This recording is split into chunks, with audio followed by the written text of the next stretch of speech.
सर्वेभ्यो नमः। देववाणी संस्कृतं यूट्यूब चलदृश्यं प्रति भवतीनां च हार्दं स्वागतम्। मित्रों, अष्टाध्यायी भाष्य प्रथमावृत्ति द्वितीयोऽध्यायः प्रथमः पादः चल रहा है। 2 कक्षाएं हमने पढ़ ली हैं। आज हम तीसरी कक्षा को पढ़ेंगे। समास प्रकरण का ये आगे आरंभ होगा। ठीक है, गत कक्षा में मैंने आपको ये पूरा सूत्र कंप्लीट करा दिया था। इसके अंदर ये समर्थः पद विधि आपको काफी अच्छी तरह से समझ में आ गया और आगे इस प्रकरण में आप पढ़ते पढ़ते पूरा समझ जाएंगे। और जैसा कि आपको बताया था मैंने कि ये परिभाषा सूत्र है। कैसा सूत्र है ये? परिभाषा, अर्थात सब जगह एक जगह पर ही बैठा बैठा संपूर्ण शास्त्र में ये कार्य करता है। ठीक है, चलिएगा। अब एक सूत्र है बिल्कुल इस सूत्र से अलग है पूरा। ठीक है,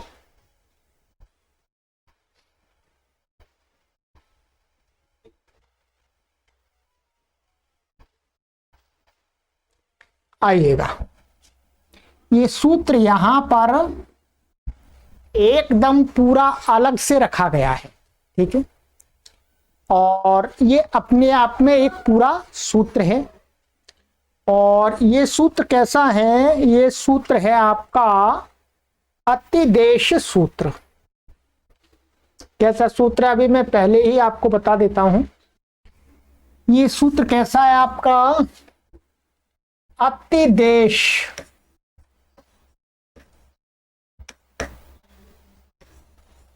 अतिदेश सूत्र है।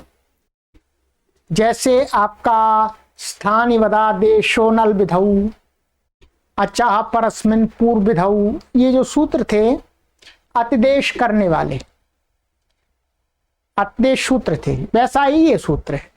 ठीक है, चलिएगा, समझ में आ जाएगा। सुबा मंत्रते परांगवत स्वरे 2 1 2 सुप प्रथमा विभक्ति एक वचनांतम। ठीक है,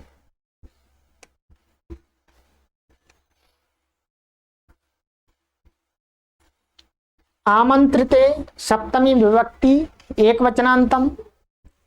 परांगवत अव्ययपदम स्वरे सप्तमी विभक्ति एक वचनांतम। ठीक है, इसके अंदर ये 1 2 3 4 पद हैं। ठीक है,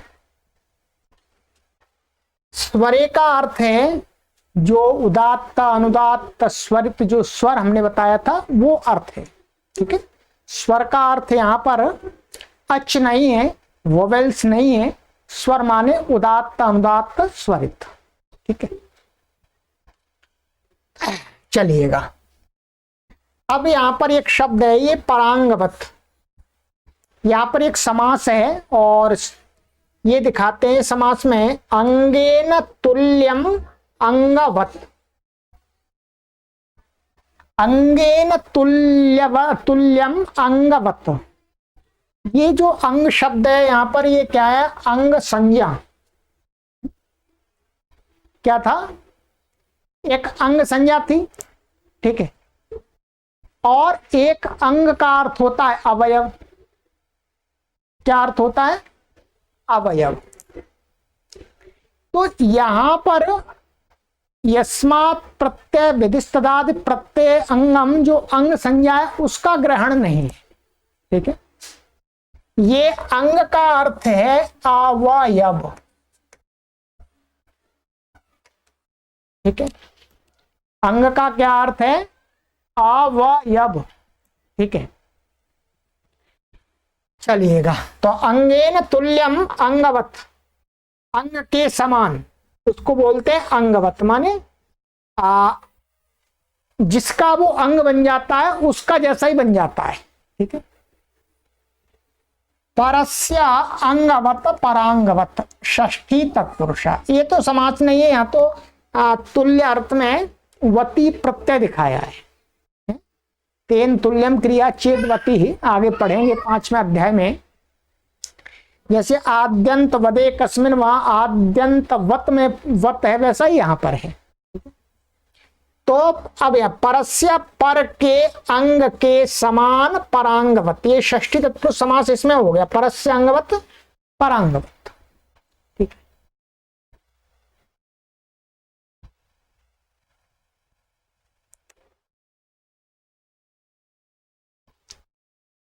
अर्थ, अर्थ देखते हैं। अर्थ इसमें आमंत्रिते पदे परतः सुबंतम परांगवद भवति स्वरे कर्तव्य। ठीक है, अर्थ है इसका कि आमंत्रिते,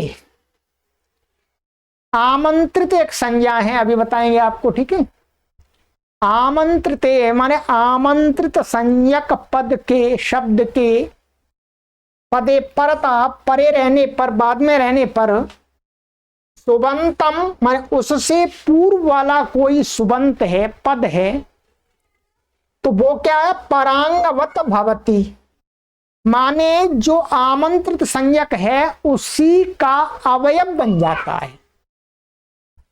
क्या, जो आमंत्रित संज्ञक जो शब्द है उससे पूर्व वाला जो सुबंत है वो उस आमंत्रित का भाग बन जाता है, अर्थात वो भी आमंत्रित बन जाता है थोड़ी देर के लिए, जो का अतिदेश का कार्य करने के लिए वो वैसा बन जाता है। कब, स्वरे कर्तव्य, केवल स्वर विधि में, वैसे तो अलग अलग रहते हैं, स्वर विधि करने में थोड़ी देर के लिए आमंत्रित संज्ञक जो शब्द है उसके परे रहते, उससे पूर्व में जो कोई सुबंत है वो उसका ही अवयव बन जाता है, दोनों एक हो जाते हैं। ये बात आपको उदाहरण में पूरी समझ में आएगी, अभी थोड़ा सा आपको कम समझ में आई। ठीक है, अब मैं आपको सबसे पहले ये समझाता हूं कि आमंत्रित होता क्या है। पहले भी आपको बताया है आमंत्रित, आमंत्रित ये एक संज्ञा है। ठीक है, ये सूत्र है आपका, आप देख लीजिएगा अपनी पुस्तक में, सामंत्रितम। ठीक है, क्या सूत्र है, सामंत्रितम, 2-3-48। ठीक है, ये कहता है कि जो संबोधन, संबोधन की जो विभक्ति है उसका जो एक वचन का प्रत्यय है। ठीक है, ये साइति संबोधन प्रथमा सा निर्देशते। ठीक है, वो पूरी का होता है, अर्थात संबोधन का जो प्रथमा विभक्ति होती है, माने सु औ जस जो संबोधन में आते हैं, एक वचन नहीं तीनों वचन आएंगे, एक वचन, द्विवचन और बहुवचन, तीनों की क्या हो जाती है, आमंत्रित संज्ञा हो जाती है। माने संबोधन में जो शब्द होता है मानिएगा वो क्या होता है, आमंत्रित संज्ञक होता है। ठीक है, एक वचन की तो केवल समुद्धि संज्ञा होती है। ठीक है, या आमंत्रित संज्ञा कर रहे हैं, ये संबोधन की जो विभक्ति होती है, संबोधन के जो रूप होते हैं उनका नाम क्या है व्याकरण में, आमंत्रित। समझ में आ गया ये तो पूरा। चलिए अब आगे चलेंगे। अब यहां पर उदाहरण दिए हैं, देखिएगा, सरल है, कठिन नहीं है।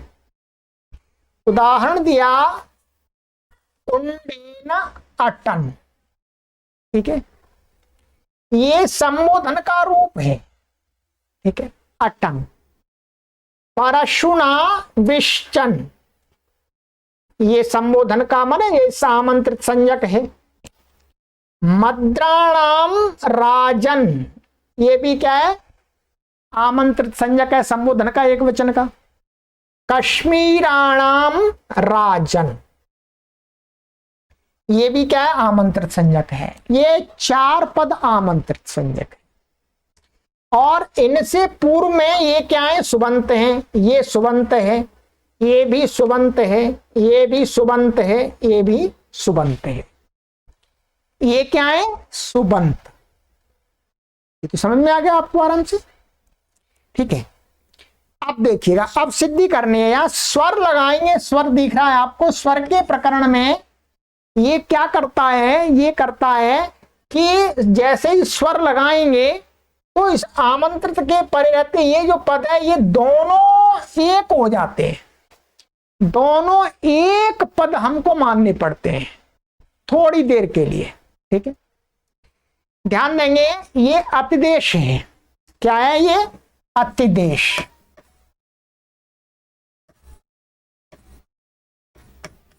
क्या है, अतिदेश। ये अतिदेश कौन सा है, तादात्म्य अतिदेश है। लिख लीजिएगा, तादात्म्य,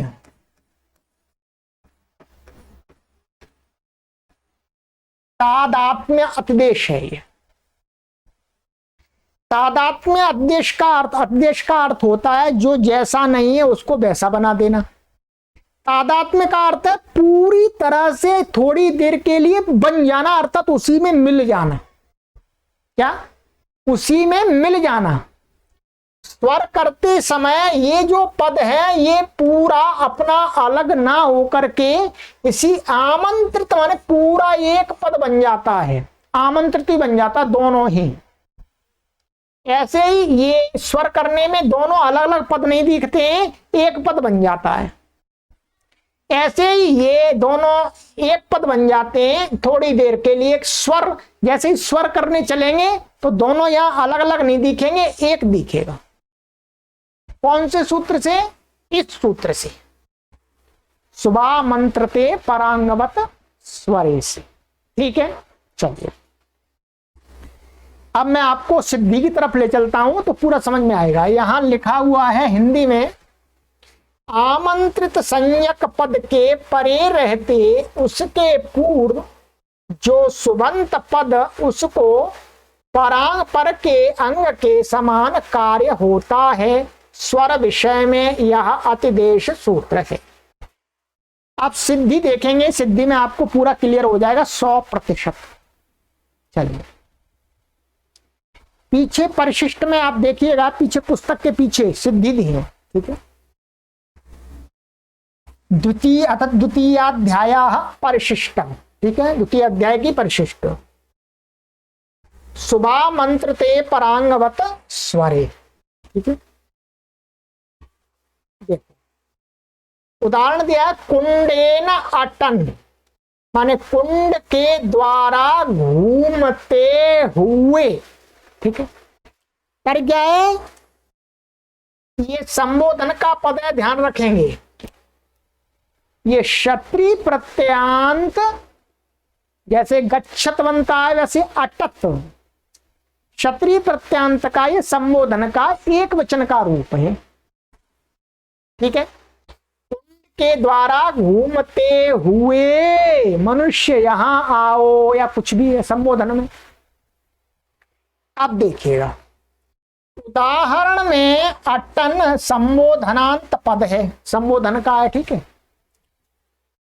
अतः इसकी सामंत्रितम से आमंत्रित संज्ञा हुई, ये मैंने आपको बता दिया अभी। आमंत्रित संज्ञा होने से अब इसकी क्या होगी, आमंत्रित संज्ञा। आमंत्रित संज्ञा हो गई तो अब स्वर का प्रकरण में चलते हैं। आमंत्रित संज्ञा होने से आमंत्रित क्या है, आमंत्रित 8-1-19, ये पहले भी हमने पढ़ाया, फिर आज पढ़ा रहे हैं।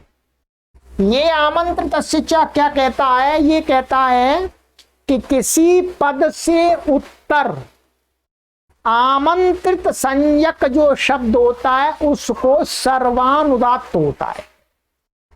सूत्र का मैं अर्थ दिखा देता हूं आपको, चलिए देखिए। पदस्य पदात् और नीचे है इसके आगे अनुदात्तम सर्वम अपादादौ और यहां पर है आमंत्रितस्य। इसका अर्थ देख लीजिएगा बस केवल। पदात् परस्य आमंत्रितस्य पदस्य अपादादौ वर्तमानस्य सर्वस्यानुदात्तो भवति। पद से उत्तर बाद में कोई आमंत्रित संज्ञक शब्द है और वो पाद के आदि में नहीं है तो उसको क्या हो जाता है, सारा अनुदात्त हो जाता है, उसका अपना स्वर नहीं रहता है। अच्छा जी, यहां पर क्या है आप देखेंगे, यहां कुंडेन अटन, ये आमंत्रित तो ये पद है, सुप्तिगंतम पदम से इसकी पद संज्ञा, पद से उत्तर ये मिल गया, क्या पद से उत्तर ये मिल गया तो इसको क्या है, सर्वानुदात्त प्राप्त हुआ। क्या प्राप्त हुआ, सर्वानुदात्त। सर्वानुदात्त इसको अभी नहीं करना है, सर्वानुदात्त इसको करना ही नहीं है, ठीक है। अब ये सूत्र जब सर्वानुदात्त प्राप्त करने लगा तब हमारे पास में ये जो सूत्र आ गया शुभामंत्रते परांगवत स्वरे, उसने कहा कुंडेन पद से उत्तर अटन को सर्वानुदात्त प्राप्त हुआ। तब प्रकृत सूत्र ने, प्रकृत माने शुभामंत्रते परांगवत स्वरे, सूत्र ने कहा कि स्वर विषय में यदि स्वर का कोई सूत्र लग रहा हो तो क्या करना है, आमंत्रित पद परे रहते, माने बाद में आमंत्रित हो तो पूर्व सुबंत माने उससे पहला वाला कोई सुबंत है, ठीक है, पद नहीं है, सुबंत, सुबंत को परांगवत माने पर अंग के समान ही माना जाए। अब क्या पर अंग माने इसके समान ही, माने ये पूरा इसी का अवयव बन गया तो एक बन गया शब्द। शुभामंत्रते परांगवत स्वरे ने क्या कर दिया, स्वर के विषय में, क्या स्वर के विषय में, स्वर के विषय में आमंत्रित यदि है बाद में तो क्या है, उससे पूर्व वाला जो पद होता है वो इसी आमंत्रित में मिल जाता है, अर्थात ये दोनों को एक बना करके ये आमंत्रित हो गया, पूरा दोनों का एक बना दिया और वो आमंत्रित हो गया, ठीक है। आमंत्रित पद परे रहते परांगवत माने परंग के समान ही माना जाए। सो यहां अटन आमंत्रित पद के परे रहते कुंडेन सुबंत को अटन के समान ही, अब देखिएगा अटन के समान, भाषा को समझिएगा, यहां पर थोड़ा आपको हिंदी अलग सी दिखेगी। अटन के समान ही आमंत्रित पद माना गया। आप ऐसा सोचेंगे कि ये ऐसा कहना चाह रहे हैं कि अटन जैसे आमंत्रित है तो ये भी आमंत्रित हो गया, ये बात नहीं कहना चाह रहे। ये कहना चाह रहे हैं कि यहां पर अटन आमंत्रित था तो ये इसी में मिल गया, अब दोनों अलग अलग नहीं रहे, इसलिए कुंडेन और अटन ये एक शब्द आमंत्रित हो गया, ये कहना चाह रहे हैं, ठीक है। यहां पर थोड़ा सा लिखने में भाषा ऐसी लिखी गई है कि पाठकों को ऐसा अनुभव होता है कि ये कह रहे हैं ये जैसे आमंत्रित है ये भी आमंत्रित हो गया, अर्थात दो आमंत्रित हो गए। ऐसा नहीं है, दोनों एक हो करके और जैसा ये आमंत्रित है तो दोनों को एक आमंत्रित बन गया, ये कहना चाह रहे हैं। इस बात को समझ लीजिएगा, नहीं तो आपको कोई अटका देगा, आपको उलझा देगा कोई, ठीक है। ऐसा क्यों, क्योंकि मैंने बताया ये कौन सा अतिदेश है, तादात्म्यातिदेश, तादात्म्यातिदेश है, ठीक।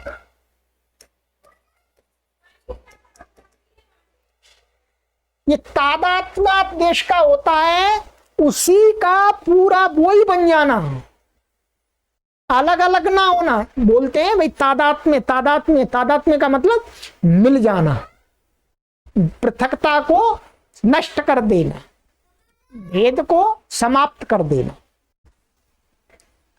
तो क्या हुआ, कुंडेन अटन, तो ये दोनों एक ही बन गए। किस सूत्र से, सुबह मंत्र थे परांगवत स्वरे से स्वर करने में, ये स्वर करता है।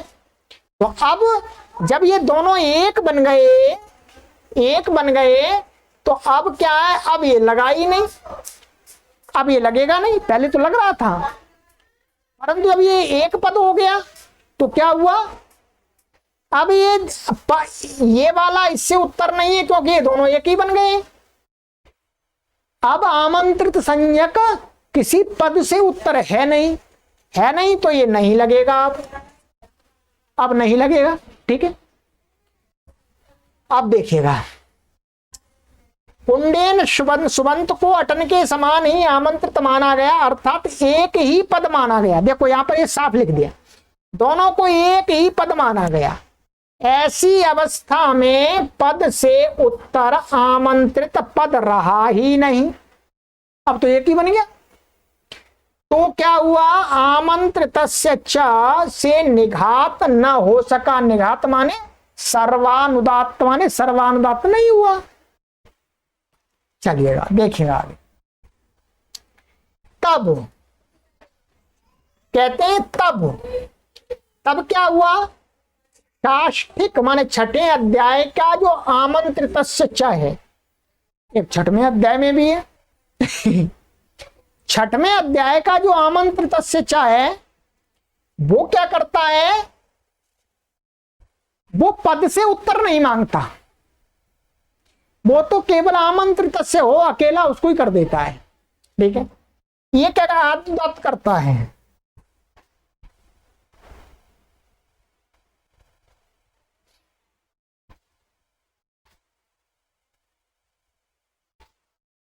ये देखिएगा, ये छठवें अध्याय का 6:1-92। इसका सामान्य सा अर्थ है, दोनों सूत्र एक जैसे हैं परंतु अर्थ दोनों के अलग है, क्योंकि अनुवृत्ति से अलग अलग अर्थ हो जाते हैं। आमंत्रितस्य आद्युदात्तो भवति, माने कहीं कोई आमंत्रित पद मिल जाए उसको आद्युदात्त हो जाता है, चाहे शब्द से उत्तर हो चाहे नहीं हो, कोई परेशानी नहीं। तो इससे क्या हुआ, इससे यहां पर कुंडेन अटन,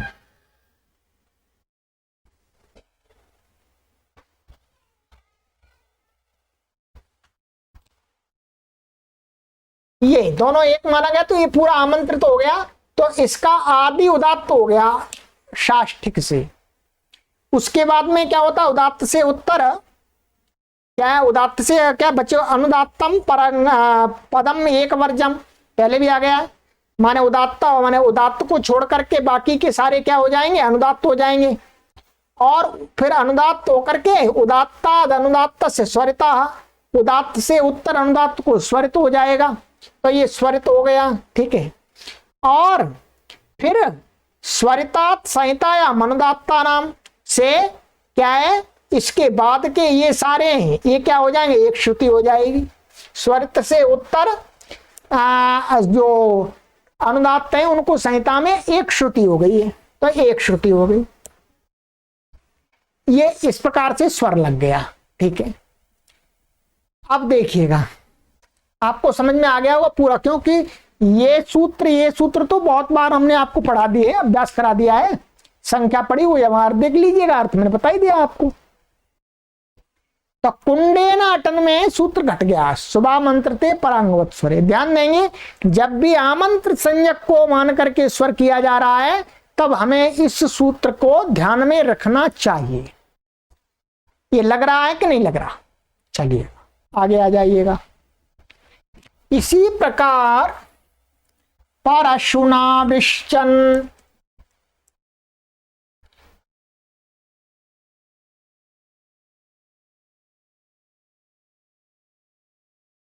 कुल्हाड़ी के द्वारा काटते हुए हे मनुष्य।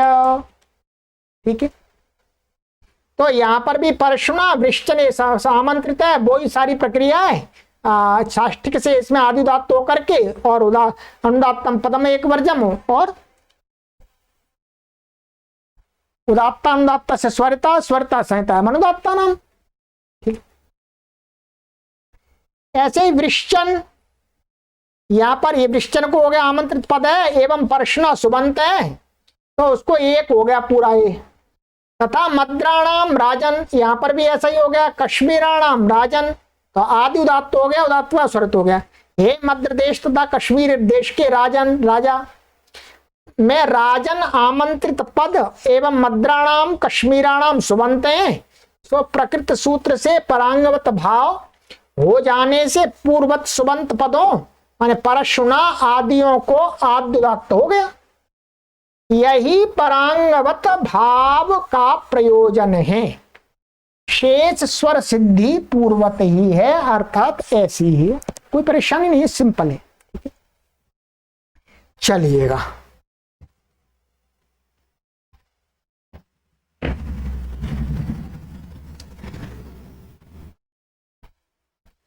ये हो गया। ठीक है, तो ये आपकी हमने करा दिया है इसको, और इसमें आपको बिल्कुल भी ऐसा नहीं होना चाहिए कि आपको समझ में नहीं आया, पूरा समझ में आना चाहिए। आप थोड़ा सा नोट्स बनाएंगे समझ में आ जाएगा। ठीक है, सुबह मंत्रते परांगवत स्वरे माने स्वर के करने में आमंत्रित संज्ञक पद के परे रहते, उससे पूर्व वाला कोई शब्द है तो वो उसके समान ही हो जाता, दोनों एक बन जाते। कब? केवल और केवल स्वर करने में, वैसे दोनों अलग अलग रहते हैं। ठीक है, ये कैसा सूत्र है? अतिदेश सूत्र है। चलिएगा, बस अब हमारा अगली कक्षा से चल पड़ेगा समास का प्रकरण। ठीक है, अब भूमिका काफी बन गई आपकी। अब आगे चल पड़ेगा प्राक कडारात समासाः, इसको हम पढ़ेंगे आगे की कक्षा में। ठीक है, समास का मंगलाचरण होगा आपकी चौथी कक्षा से। चलिएगा, सर्वेभ्यो नमः।